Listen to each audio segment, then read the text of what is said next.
오늘은 요한복음 16장 25절에서 33절 말씀으로 제목을 따라하겠습니다. 믿으라, 그리고 담대하라. 같이 할까요? 시작. 믿으라, 그리고 담대하라. 시작. 믿으라, 그리고 담대하라. 이런 제목으로 말씀을 나눕니다. 여러분, 오늘로써 동계올림픽 2022 폐막을 합니다. 동계올림픽 하면 생각나는 대표적인 선수 있죠? 누구죠? 동계올림픽 하면 피겨 퀸이라고 부르는 김연아 선수가 제일 생각이 나요.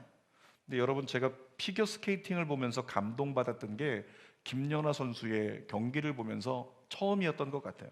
아, 이런 감동이 있는 거구나 생각을 했어요. 해설자들이 이야기를 하는데 김연아 선수의 강점이 있다고 합니다. 그게 보니까 회전을, 점프를 굉장히 잘한다는 거죠. 다른 선수들은 보니까 고난이도를 구사하지만은 착지할 때 조금이라도 흔들리고 하는데, 정말 어제 제가 이야기하려고 제대로 좀 찾아봤는데 김연아 선수는 깔끔하더라고요. 군더더기가 하나도 없어요. 그래서 점프의 교과서라고 여길 만큼 강점이 있다, 이런 얘기를 합니다.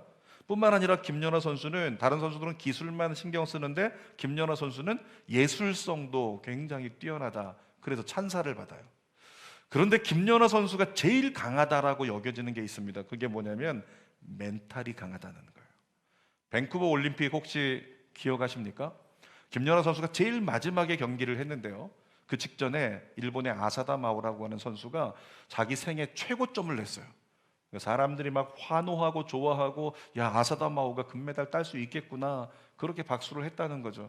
그 우레와 같은 박수 속에 한국 해설자가 얘기합니다. 아, 우리 김연아 선수 마음 잡아야 됩니다. 긴장하면 안 됩니다. 왜냐하면 그 분위기, 여러분, 내 앞에 있는 사람이 정말로 우레와 같은 박수를 받으면 뒷사람은 긴장하게 마련이에요. 근데 카메라에 클로즈업 된 김연아 선수의 얼굴이 어땠는지 아십니까? 피식 웃었어요. 미소를 짓고 들어가는 거예요. 그 정도 아무것도 아니야. 그러면서 들어가서 아주 여유롭게 경기를 퍼펙트하게 마쳤어요. 그리고 금메달 김연아 이렇게 따게 됐다는 거죠. 김연아 선수의 그 강력한 멘탈 때문에 웬만해서도 흔들리지 않는 김연아 선수가 그렇게 좋은 성적을 거둘 수 있었다고 얘기합니다. 저는 개인적으로 그 모습이 부러워요. 김연아 선수의 그 강한 멘탈이 부럽습니다. 왜냐하면 저는 멘탈이 좀 약해요. 여러분, 스포츠 경기를 남자들이 즐겨 하는데 탁구를 치다가도 박빙의 승부가 주어지다가 마지막 1점을 남겨두고 서로 이제 한 점이면 끝나는 게임, 그런 게임을 한다면 저는 그때 긴장한 나머지 실수를 합니다. 10번을 하면 7번 제가 실수를 해요. 왜? 멘탈이 약해서 그래요. 자, 볼링을 치는 사람들이요, 제일 중요한 프레임이 언제냐면 8, 90 프레임. 그러니까 앞쪽에 점수를 잘 못 냈어도 마지막 3프레임에서 점수를 잘 내면요, 좋은 성적 거둘 수 있습니다. 그런데 마지막에 가서 승부가 비슷비슷하면 저는 흔들려요. 가슴이 뛰기 시작해요. 멘탈이 흔들려가지고 결국에는 마지막에 실수해가지고 제가 실점을 하게 되는, 좋은 점수를 얻지 못할 때가 많이 있다는 거죠. 여러분이 보시기엔 제가 멘탈이 강해 보이지만 멘탈이 생각보다 약합니다. 그래서 상처도 잘 받아요. 조심하십시오. 상처 잘 받는 목사예요. 자, 여러분, 그런데요, 성경에 보니까 예수님을 잘 믿으면 멘탈이 강해지는 거 아시나요? 예수님 제대로 잘 믿으면 멘탈이 강해질 수 있다고 예수님 말씀 속에 증언하고 있는 거예요. 예수님이 당신을 따르는 제자들에게 뭐라고 선포하셨냐면요, 얘들아 담대하라, 얘들아 담대하라. 그런데 여러분, 예수님은 그냥 말씀만 하고 끝난 게 아니에요. 그 말씀을 지키기 위해서 역사하셨고 그들에게 말씀을 지킬 수 있는 능력까지 부어주셨다는 거죠. 그래서 예수 잘 믿으면, 예수님을 잘 따라가면 우리의 멘탈이 강력해질 수 있는 담대함의 열매가 우리의 삶에 맺힐 수 있다는 것입니다. 그러므로 이 어려운 때 세상 살아가면서 여러분, 세상 것들을 의존하지 말고 철저히 예수님을 믿고 의지하는 것, 그것이 저와 여러분들에게 최선이라고 믿습니다. 자, 3가지 오늘 본문에서 하나님의 속성을 우리에게 가르쳐 주시는데요, 첫 번째로 우리 하나님 이런 하나님이십니다. 때가 되면 반드시 이루시는 하나님. 따라합시다. 때가 되면 반드시 이루신다. 아멘. 우리 하나님 그런 분이세요. 자, 25절 상반절 읽어볼까요? 시작. 이것을 비유로 너희에게 일렀거니와. 여러분, 그동안 예수님은 지금 고별설교하고 계신데 제자들에게 많은 말씀을 하셨어요. 그동안 말씀 기억나시죠? 말씀을 하시지만 제자들은 못 깨달아요. 이게 도대체 무슨 소리인지 알아듣질 못합니다. 이제껏 예수님께서 비유로 말씀하셨기 때문에. 그런데 25절 중반절에 예수님 뭐라고 말씀하시는지 읽어볼까요? 시작. 때가 이르면, 한 번 더 시작. 때가 이르면, 한 번 더. 때가 이르면. 그동안은 너희가 깨닫지 못했지만 때가 이르면 이렇게 된다는 거예요. 읽어볼게요. 다시는 비유로 너희에게 이르지 않고 아버지에 대한 것을 밝히 이르리라. 앞으로 때가 되면 깨닫는 역사가 있기 때문에 그때는 내가 그냥 있는 그대로 얘기해 줄게. 너희가 받아들일 수 있는 그때가 올 테니까. 이런 말씀이죠. 여러분, 그때가 언제냐면 예수님이 약속하신 성령이 임하시는 때입니다. 성령, 어떤 성령이라고 그랬어요? 보혜사 성령, 깨닫게 하시는 영. 성령이 우리에게 임하시면 믿어지지 않는 게 믿어져요. 아멘입니까? 성령이 우리에게 임하시면 깨달아지지 않는 게 깨달아지는 거예요. 그런데 예수님께서 말씀하시는 거죠. 지금은 내가 너희와 함께 있기 때문에 성령이 이 땅 가운데 오실 근거가 안 되지만 내가 장차 십자가에 죽고 내가 장차 부활했다가 승천한 뒤에는 약속하신 성령, 그 성령이 오실 때가 이르면 그러면 너희는 깨닫게 되리라, 너희는 알게 되리라, 이렇게 말씀하시는 거죠. 여러분, 예수님 말씀하셨습니다. 구하는 자에게 성령을 주리라. 그런데 오늘 구한다고 오늘 다 성령 받나요? 3일 기도한다고, 40일 기도한다고, 100일 기도한다고? 그렇지 않습니다. 성령이 우리에게 임하시는 것도 구하는 중에 하나님의 때가 되면 우리에게 성령이 부어지는 겁니다. 그래서 반드시 때가 되면 이룰 테니까 우리는 그때를 기다리면서 기도를 그치지 말고 계속 기도하는 겁니다. 여러분, 성령이 임하시는 때나 우리의 삶에 응답이 임하시는 때나 그때는 하나님이 정하십니다.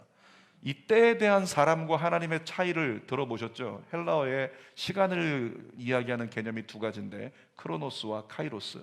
이 크로노스는 인간의 기준에서 볼 때 인간의 사람의 한계 영역에서 계산하는 객관적인 시간입니다. 지금 시간이요 11시 50분입니다. 이제 12시가 되면 이런 생각이에요. 이제 우리가 3일만 기도하면, 내가 조금 있으면 100일 기도 끝나, 100일 기도만 끝나면, 내가 1년간 기도했는데 1년 정도 기도하면 응답하시겠지. 그런 때를 생각하고 인간은 그 시간을 잰단 말이에요. 그 시간이 뭘까요? 크로노스. 근데 하나님은 그때 역사하시는 게 아니고 카이로스의 역사하신다는 거죠. 여러분, 카이로스는 하나님의 주관적 시간을 말합니다. 하나님께서 야, 이제 되었다라고 생각하는 순간 그때 하나님의 뜻이 이루어지는 거죠. 일부 예배 오늘 참석했던 청년 하나가 있는데 이 청년이 과거에 이런 얘기를 했습니다. 목사님, 저는 결혼하고 싶지 않아요. 저는 엄마 아빠랑 같이 살고 싶어요. 계속 같이 살고 싶어요. 그렇게 얘기했습니다. 혹시 여러분 자녀들 중에 그렇게 얘기하는 아이가 나 아빠랑 엄마랑 계속 끝까지 살 거야? 믿지 마세요, 제발. 절대 믿지 마십시오. 그렇게 얘기했던 청년이 있는데, 그리고 부모님은 얘기합니다. 얘가 세상에 결혼을 안 하려고 그래요. 결혼을 해야 되는데. 그렇게 고민을 했었는데 그 자매가 올 4월에 결혼하거든요. 결혼하게 됐어요. 그러니까 때가 이르면 마음이 열리고 또 결혼을 하게 되는 일이 일어나더라는 거죠. 여러분, 응답도 마찬가지입니다. 내가 조급하다고 해서 하나님 이때까지 아니면 안 돼요, 하나님. 여러분, 하나님 거기 맞춰주지 않습니다. 그거는 우리가 생각하는 크로노스예요. 이때까지 아니면 큰일 나요. 더 이상 3수 넘어가면 큰일 납니다. 이거 크로노스예요. 하나님은 어떻게 역사하신다? 카이로스. 하나님의 주관적인 때. 전에 우리 사역하던 우리 지재만 목사님 주는 교회 왔을 때 참 제 나름대로는 감개무량했어요. 왜냐하면 지재만 목사님의 사모님이 누구냐면 제가 그동안 주는 교회 설교할 때 많이 소개했던 제 제자인데, 사모님이 제 제자인데 팔수했어요.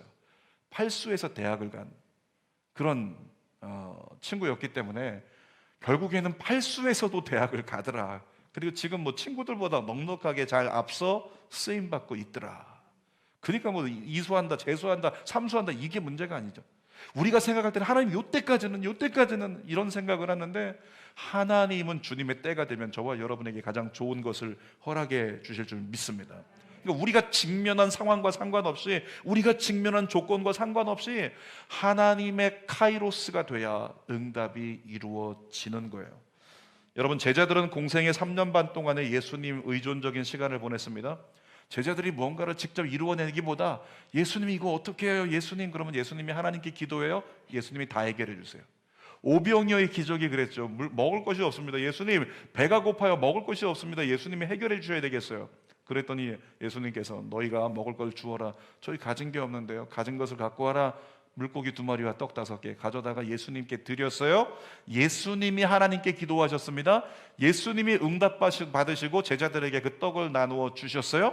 그 떡을 제자들이 많은 사람들에게 베풀어 주었죠. 그러니까 예수님 없이는 안 된 거예요. 예수님 의존적인 삶을 살았다는 겁니다. 그런데 오늘 본문 26절에 뭐라고 얘기할까요? 26절 같이 읽어볼까요? 앞에 3글자를 반복해서 읽어볼 건데, 자, 시작. 그날에, 언제? 그날에, 언제라고요? 그날에. 이 그날에를 다시 하면 그날이 되면 이런 말이에요. 때가 이르면 이런 말이에요. 다시 한번 읽어봅시다. 시작. 그날에 너희가 내 이름으로 구할 것이요 내가 너희를 위하여 아버지께 구하겠다 하는 말이 아니니. 너희를 위해서 내가 대신 기도해가지고 지금까지 많은 걸 이루어졌는데 앞으로 그날이 되면 말이야. 그날이 언제냐면 성령이 임하시는 날이에요. 예수님 떠나가시고 약속하신 성령이 임하셔서 너희가 그 성령을 믿고, 그동안은 하나님과 너희 사이에 막힌담이 있었지만 내가 십자가의 죽음으로 말미암아 막힌담이 허물어지고 하나님과 너희 사이의 관계가 회복이 됐을 때, 그날이 되면 약속하신 성령이 임하시면 너희가 하나님께 구하고 그대로 너희가 직접 받을 거야. 그날이 온다는 거예요. 때가 되면. 여러분, 그날은 모든 믿는 자에게 동일하게 적용되는 날입니다. 내가 노력으로 믿어지는 게 아니라 기도했더니 성령을 주셔서 믿을 수밖에 없게 되는 그날이 반드시 온다는 거죠. 자, 이 자리에 예배드리고 있지만 나 솔직하게 예수님 믿어지진 않아요. 저희 제자훈련반 중에서 그렇게 말씀하신 분이 계세요. 목사님, 저 예수님이 믿어졌으면 좋겠어요. 여러분 중에도 그런 사람이 있을지 몰라요. 지금 나는 열심히 나오는 것 같은데 사실 내 안에 믿음은 없는 것 같아요. 예수님이 믿어졌으면 좋겠어요. 사랑하는 여러분, 기억하십시오. 그건 내가 믿어지려고 믿겠다고 노력해서 믿어지는 게 아니고 주님께서 때가 되면 주 앞에 머물러 있는 자, 방임하지 않고 딴 데 보지 않고 주님을 향하여 있는 자라면 때가 되면, 그날이 되면 주님께서 믿어지는 역사를 부어주십니다. 그날이 되면 누가 시키지 않아도 말씀 보고 기도하고 예배하고 전도하는 그날이 저와 여러분들에게 임하게 된다는 거죠. 자, 두 번째로 우리 하나님 어떤 하나님이시라고 증언하냐면 부족해도 사랑하시는 하나님. 따라합시다. 부족해도 사랑하신다. 여러분에게 하시는 말씀이에요. 부족해도 사랑하신대요. 제자들 어떤 사람들이죠? 예수님 3년 반 따라다니면서 가장 많은 은혜를 받은 사람들이잖아요. 그런데 그 제자들이 나중에 어떻게 했어요? 예수님 배반했죠. 예수님을 저주하면서까지. 여러분, 제가 지금 제자훈련 하고 있는데 초급반 하고 있습니다. 초급반 우리 성도들요, 많은 기대하지만 그렇다고 엄청난 신뢰를 제가 주진 않아요. 왜냐하면 지금 초급반이니까 언제 어떻게 다를지 몰라. 중급반쯤 되면 제가 조금 기대합니다. 야, 이 정도 훈련 받으면 좀 뭔가 달라질 거야. 상급반 되면, 상급반 제자훈련 하는 사람들은 이 사람들은 기둥이 될 거야 라고 제가 신뢰하고 기대기도 하는 거죠. 주의 종도 성도를 의지하거든요.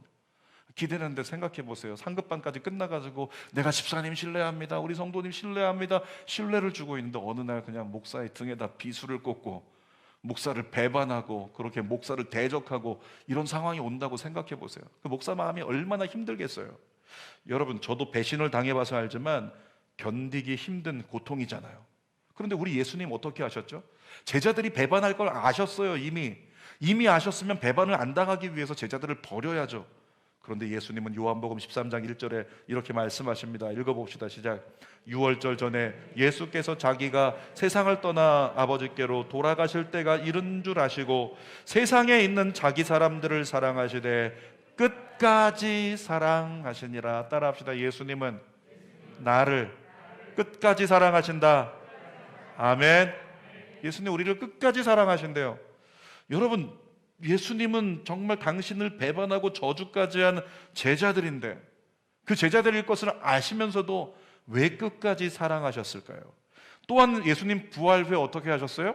제자들 쫓아가서 니들이 날 부인했지 쇠꼬챙이로 그냥 코 찌르고 막 이렇게 안 하셨어요. 예수님 어떻게 하셨습니까? 제자들이 있는 곳에 문을 열고 너희에게 평강이 있을지어다.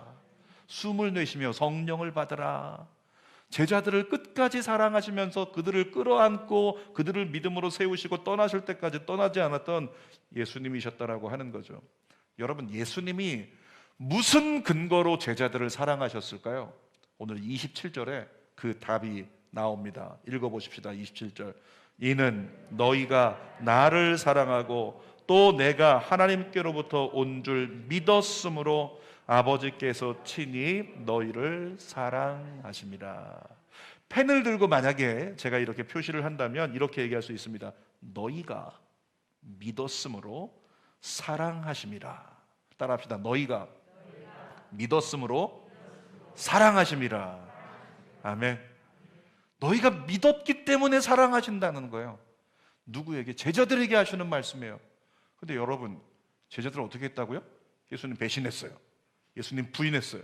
예수님 저주했습니다. 어떻게 제자들이 예수님을 믿은 거라고 말할 수 있겠어요? 믿으면 그러면 안 되죠. 제자들은 정말 믿음 없는 것들 아니었을까? 이렇게 생각할 수 있겠죠. 그럼에도 불구하고 이 대목에 우리에게 주시는 하나님의 은혜가 있습니다. 잘 들으세요, 여러분. 예수님은 연약함과 믿음을 구분하십니다. 연약함과 믿음을 구분하신다는 거예요. 이게 무슨 얘기냐면 연약하다고 해서 믿음이 없는 게 아니라고요. 연약한 건 연약한 거고 믿음이 있는 건 믿음이 있는 것이다. 예수님 그렇게 말씀하고 계신다는 거예요. 여러분, 연약하다고 흔들린다고 때로 예수님 부인한다고 믿음 없는 것이 아니라고 지금 우리에게 말씀하고 있는 겁니다. 제자들 보세요. 그들의 믿음은 작았습니다. 제자들의 믿음은 흔들렸습니다. 예수님을 버리는 졸속 믿음이었어요. 그럼에도 불구하고 예수님은 3년 반 동안 예수님을 따라다녔던 제자들, 그 속에 있는 믿음을 예수님께서 인정해 주신 거예요. 그러니까 예수님 보시기에 제자들은 지금 어쩔 줄 몰라서 숨고 도망치고 싶은데 예수님은 아니야, 괜찮아, 이리 와. 너희 안에 믿음이 있음을 내가 안다. 그래서 내가 너희를 사랑한다. 여러분, 우리에게 적용해 볼까요? 저와 여러분들이 삶을 살아가는데 인본주의에 너무 치우쳐요. 담임 목사가 기도노트를 가지고 기도해야 된다, 그거 안 하면 또라이다. 또라이라고 안 했군요. 죄송합니다. 혹시 안 하신 분들, 제가 너무 큰 실수를 했네요. 속마음이 나온 것 같아요. 자, 기도노트를 가지고 기도해야 된다, 이렇게 해야 된다, 저렇게 해야 된다. 아무리 얘기해도 정말 무슨 기억이 안 나는데 안 듣죠. 안 들어요. 진짜 안 들어요. 제멋대로 사는 거예요. 인본주의. 여러분, 우리가 인본주의에 치우치고 하나님을 향한 열심에서 끝없이 멀어져 버려요. 주님 가까이 안 해요. 주님 등을 돌려버려요. 어떤 사람은 코로나 때문에 서운해가지고 내 사업이 안 되는 거 서운해가지고 그냥 하나님을 원망하고 하나님으로부터 너무 멀어져 버린 그런 삶을 살아갈 수도 있습니다. 그럼에도 불구하고 주님 뭐라고 하셨는지 아십니까? 예를 들어서 한 분의 예를, 오늘 찬양 인도를 김영환 집사님이 하셨는데, 영아야, 네가 옛날에 네가 순진했을 때 내 앞에 나의 삶을 드리겠다고, 주님 제 삶을 하나님을 위해 드릴게요, 그때 그 고백했던 그 믿음을 내가 기억한다. 네가 오늘 흔들리고 네가 오늘 방황하고 네가 내 뜻과 다른 삶을 걸어간다 할지라도 그것은 연약함이고 너의 안에 있는 그 믿음 내가 인정한다. 그래서 하나님이 우리를 사랑하신다는 거예요. 여러분, 하나님은 여러분이 부족해도 사랑하십니다. 그러므로 너무 완벽하려고 하지 마세요. 여러분에게 부탁드리면 이 방임하라는 얘기가 아니고 타협하며 살라는 이야기가 아니고 너무 완벽하려고 너무 잘하려고 그렇게 노력하는 것보다 그리스도인에게 가장 좋은 태도는요, 더 감사하는 거예요. 잘하지 못하지만, 부족하지만, 연약하지만 그래도 사랑하시는 주님 감사합니다. 이 고백이 저와 여러분의 고백 되기를 바랍니다. 따라합시다. 더 감사합니다. 그래서 감사합니다. 그저 감사합니다. 이렇게 정말 부족해도 사랑하시는 하나님 믿고 정말 감사가 끊이지 않는 예배자가 되면 오늘 마지막 불렀던 찬양처럼 은혜 아니면 살아갈 수 없네. 은혜는 누가 누릴 수 있는가? 감사하는 자가 누릴 수 있는 거예요. 자, 세 번째로 보니까요, 구별된 평안을 주시는 하나님을 우리에게 보여주십니다. 여러분, 요한복음 14장부터 지금 계속해가지고 예수님의 고별 설교를 나누고 있습니다. 믿음의 사람은 예수님 계속 말씀하셨어요. 얘들아, 핍박받을 거야, 고난받을 거야, 어려움이 있을 거야, 환난을 당하게 될 거야. 여러분, 이것이 실제적인 삶에서의 핍박이든 영적인 핍박이든 예수 믿으면 핍박이 다가온다는 거예요. 그런데 오늘 본문 33절 중반절에서 예수님 뭐라고 하시죠? 같이 읽어봅시다. 시작. 세상에서는 너희가 환난을 당하나 담대하라, 내가 세상을 이기었노라. 뭐라고 말씀하신다고요? 세상에서 환난을 당한대요. 그런데 예수님께서 담대하라고 말씀하십니다. 내가 세상을 이겼다고. 똑같은 세상에서 환난이 다가올 텐데 구별된 평안, 그 환난을 이겨낼 수 있는 담대함을 너에게 내가 이미 주었으니까 너 담대하라, 정신 차리고 이겨내라, 구별된 평안을 누리라, 이렇게 말씀하고 있는 거예요. 33절 상반절도 읽어봅시다. 시작. 이것을 너희에게 이르는 것은 너희로 내 안에서 평안을 누리게 하려 함이라. 여러분, 예수님이 주시는 평안은요, 일반적인 평안이 아닙니다. 삶의 조건이 좋아서 누리는 평안이 아닙니다. 예수님 안에서 누리는 평안이에요. 뭐라고 말씀하시죠? 거기 33절에 내 안에서 평안을 누리게 하려 함이라. 예수님 안에서 누려지는 좀 다른 차원의 평안, 좀 구별된 평안. 어떤 사람이 사업장에서 이런 거 걸어놓고 절대 그건 띄지 않더라고요. 돈 세다 잠들게 하소서, 돈 세다 잠들게 하소서, 이런 거. 집에다가 돈을 갖다 이만큼 침대에다 침대 위에다가 10,000원짜리 이만큼 쌓아놓고 거기에 한번 누워가지고 자보고 싶다, 뭐 이런 얘기들도 한단 말이죠. 그래서 너무 가진 게 많아서 누려지는 평안이 아니라 예수님 안에서 예수님의 가치로 우리 안에 누려지는 평안을 주시겠다는 거예요. 여러분, 세상이 주는 평안의 결과는 편리함입니다. 세상이 주는 평안의 가장 큰 가치, 어쩔 수 없어요. 우리는 세상에 살다 보니까 돈이에요. 돈이 많으면 평안할 것 같아요. 돈이 많으면 집이 커져요. 돈이 많으면 옷이 괜찮아집니다. 돈이 많으면 차가 좋아져요. 돈이 많으면 먹는 게 달라져요. 이 모든 것을 뭐라고 얘기하냐면 삶을 좀 편리하게 살 수 있다. 세상이 주는 평안의 결과는 편리함입니다. 그런데 예수님 안에서 누리는 평안의 결과는 뭔지 아세요? 담대함이에요. 멘탈이 강해지는 거예요. 여러분, 강남에서 제가 사역하면서 전에도 얘기했지만 가진 게 너무 많은데 모든 게 잘 되는데 자살을 해요? 왜 그래요? 늘 울상이고 늘 아픔이고 늘 고통이고. 왜 그렇습니까? 멘탈이 무너져서 그래요. 하나님이 주신 평안이 없기 때문에 그런 거예요. 이 주어진 상황을 이길 만한 담대함이 없으니까 돈이 이렇게 많고 가진 게 이렇게 많은데 그래도 힘들다. 그런데 어떤 것도 누리지 못할지라도 우리 심령 안에 예수님 주시는 평안이 임하면, 그리고 그 평안의 결과로서 내가 담대함을 얻는다면 그는 누구보다도 행복한 사람이 될 거라고 믿습니다. 그가 여유롭게 그 담대함으로 뭐 할 수 있다? 주어진 상황에 감사할 수 있는 거예요. 따라합시다. 내 안에 평안과 담대함이 임할지어다. 여러분에게 이루어질지어다. 여러분, 세상이 주는 평안 말고 예수님 안에서 주시는 평안을 누리십시오. 그러면 여러분의 멘탈이 담대함으로 강건해질 수 있는 겁니다. 이 평안을 누리면 핍박을 받게 되지만 담대해서 눌리지 않는 거예요. 몸은 가두어질 수 있어요. 질병에 가두고 문제에 갇힐 수 있지만 신앙은 가두지 못해서 신앙은 여전히 주님을 찬송할 수 있는 거예요. 문제가 문제가 되지 않고 위협이 되지 않는, 슬픔이 되지 않는, 절망이 되지 않는 평안, 그것이 예수님 안에서 누리는 평안, 샬롬 에이레네라고 하는 거죠. 그 평안 때문에 누리는 심적 담대함, 이것이 세상을 좀 다르게 살게 만드니까 나의 모습을 보고 주변에 있는 사람이, 아니 지금 그렇게 어려운데 무섭지 않아? 두렵지 않아? 지금 걱정스럽지 않아?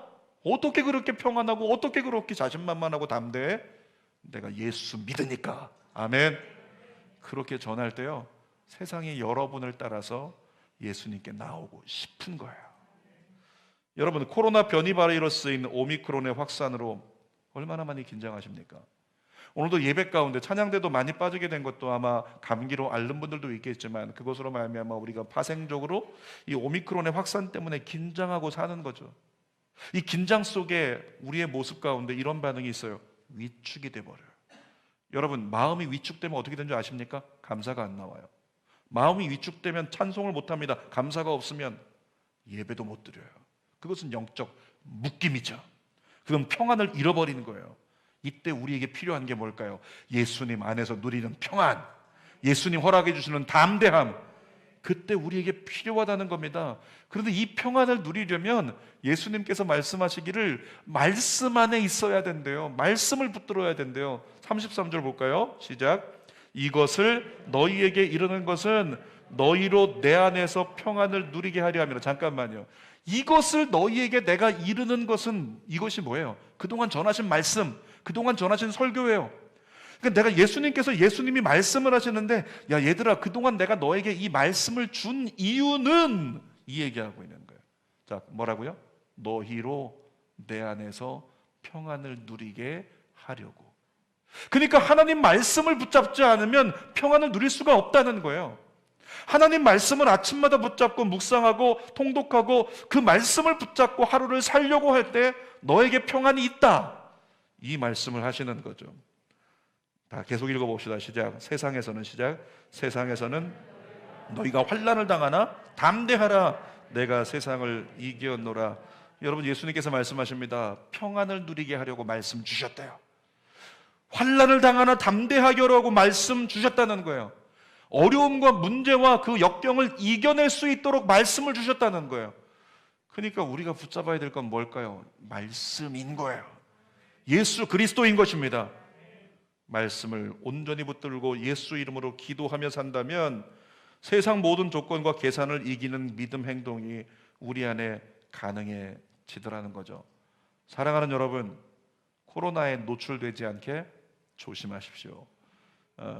80 마스크 쓰지 말라고 얘기하더라고요.